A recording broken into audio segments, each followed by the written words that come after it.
Qatar में FIFA world cup 2022 20 नवंबर से शुरू हो रहा है। तैयारी पूरी हो चुकी है। दूसरी तरफ दुनिया भर में कतर की मुखालफत बढ़ती जा रही है।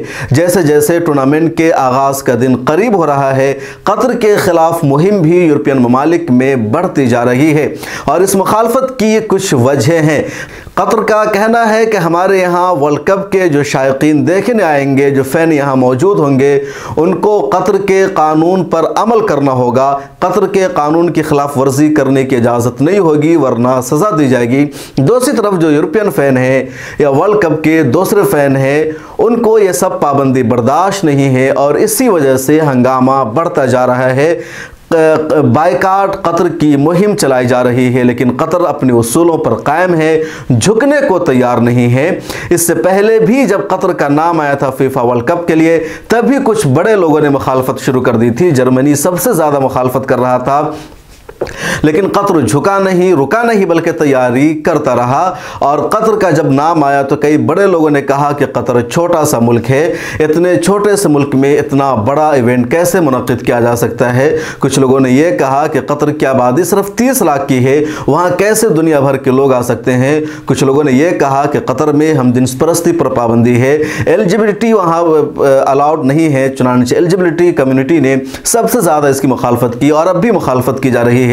लेकिन कतर ने कहा कि हम फीफा वर्ल्ड कप का मुकाबला जीत चुके हैं। ज़्यादातर लोगों ने कतर की राय में कतर की हिमायत में वोट किया था। फीफा वर्ल्ड कप की कौंसिल ने, फुटबॉल आलमी कप की कौंसिल ने, इसलिए मैच हमारे यहाँ होगा। अब जो नया हंगामा है, जिस बात को लेकर के सबसे ज़्यादा तनाज़ुर पैदा किया जा रहा है, वह है कतर के चंद अहम फैसले।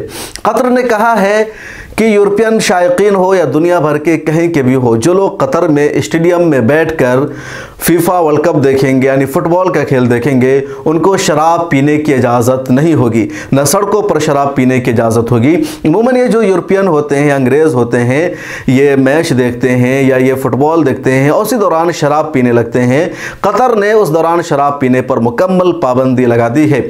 बहुत हंगामा के बाद कतर ने शराब पीने के लिए स्टेडियम में ही एक अलग से जोन बना दिया है। एक तरह से शराब की दुकान खोल दी गई है और सिर्फ उसी दुकान में जा करके उसी मैखाना में शराब पीने की इजाज़त होगी। उसके बाहर कहीं भी शराब पीने की इजाज़त नहीं होगी, न तो होटल में, न स्टेडियम में, न सड़कों पर, कहीं भी। और इस वजह से यूरोपियन फ़ैन में बहुत ज़्यादा नाराज़गी है। कई लोग कह रहे हैं कि अगर इतनी पाबंदी है तो हम फुटबॉल देखने नहीं जाएंगे। कुछ लोग मुखालफत कर रहे हैं, लेकिन कतर का फ़ैसला अपनी जगह टल है और कतर ने कहा है कि इस फैसले पर अमल होगा। कतर ने दूसरा अहम फैसला ये किया है कि क्रिकेट देखने वालों को शॉर्ट कपड़े पहनने की इजाज़त नहीं होगी, यानी फुल कपड़े पहनने होंगे। वो जो लड़कियाँ चुस्त कपड़े पहनती है या शॉर्ट कपड़े पहनती है, स्कर्ट पहनती है, इस तरह के कपड़े पहनने की मैच के दौरान इजाज़त नहीं होगी। न कतर में रास्ता चलते वक्त यूरोपियन के या कहीं के भी आने वाले शायकीन को। कतर ने तीसरी पाबंदी लगा दी है कि किसी को भी सरेआम कहीं भी मोहब्बत के इजहार की इजाज़त नहीं होगी। कोई किसी को गले कहीं पर नहीं लगा सकता है, किसी को किस नहीं कर सकता है। ये जो यूरोपियन लोग आते हैं, कहीं भी किसी लड़की को देखते हैं, गले लग जाते हैं, किस करते हैं, इस तरह अपने ताल्लुक़ का इजहार करते हैं या कहीं पर मोहब्बत करने लगते हैं। कतर ने कहा है कि स्टेडियम में मैच देखते वक्त या स्टेडियम के बाहर या सड़कों पर कहीं भी सरेआम किसी को किसी से मोहब्बत के इजहार की इजाज़त नहीं होगी। इस तरह की किसी भी अय्याशी और फहाशी की इजाज़त नहीं दी जाएगी। कतर ने चौथी पाबंदी लगाई है क्रॉस ड्रेस पर। क्रॉस ड्रेसिंग होता है कि लड़का लड़की का लिबास पहन ले और लड़की लड़का का लिबास पहन ले। कतर ने कहा कि ऐसा नहीं होगा। आज के दौर में यह आम है, लड़का लड़की का लिबास पहने ना पहने, लेकिन लड़कियां ज़रूर अक्सर लड़कों का लिबास पहन लेती है। कतर ने इस पर भी पाबंदी लगा दी है और कहा है क्रॉस ड्रेसिंग पर मुकम्मल पाबंदी आयद रहेगी। इसके अलावा कतर ने बेहयाई, अय्याशी और फहाशी पर पाबंदी लगा दी है कि ऐसा कोई भी अमल क्रिकेट फुटबॉल के किसी भी फैन को करने नहीं दिया जाएगा जिससे एहसास हो कि लोग गलत काम कर रहे हैं। कतर में जो सबसे बड़ी पाबंदी है वो है हम जिन्स परस्ती। कतर में पहले से हम जिन्स परस्ती इल्लीगल है, गैर कानूनी है, और अगर कोई भी हम जिन्स परस्ती के अमल में कतर में पाया जाता है तो उसको वहाँ के कानून के मुताबिक सख्त तरीन सज़ा दी जाती है। जिस तरीके से ज़िना और रेप वहाँ जुर्म है। इस कानून की पहले भी मुखालफत होती रही और शुरू में ही लोगों ने कहा कि कतर एक ऐसा मुल्क है जहां LGBT यानी हम जिन्स परस्ती बैन है, इजाज़त नहीं है, फिर उस मुल्क में फीफा वर्ल्ड कप का टूर्नामेंट नहीं होना चाहिए।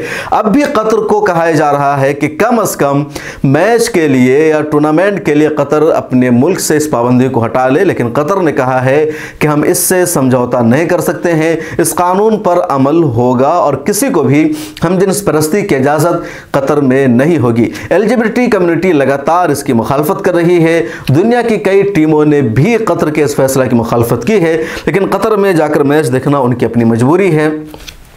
कतर इस पूरे प्रोसेस में इजराइल को भी लगातार दो टोक जवाब दे रहा है।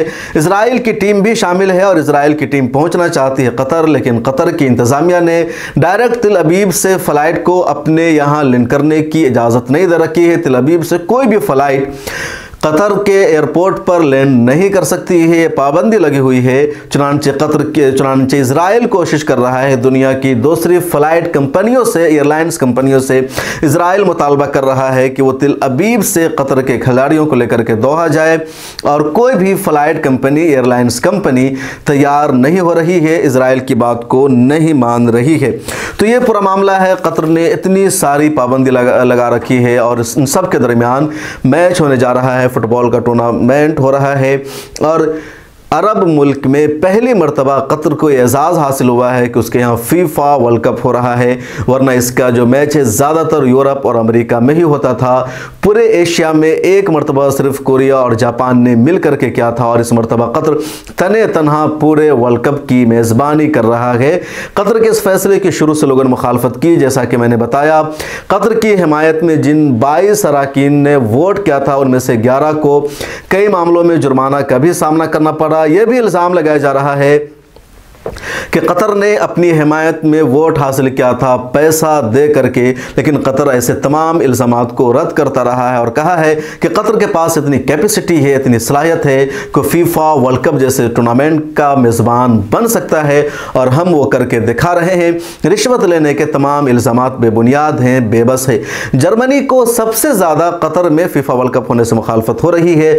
चुनांचे जर्मनी की जो फुटबॉल टीम है उसने अपने मुल्क में इसके ब्रॉडकास्ट पर पाबंदी लगा दी है और कहा है कि कतर में जो फीफा वर्ल्ड कप हो रहा है उसको लाइव जर्मन की आवाम को नहीं दिखाया जाएगा।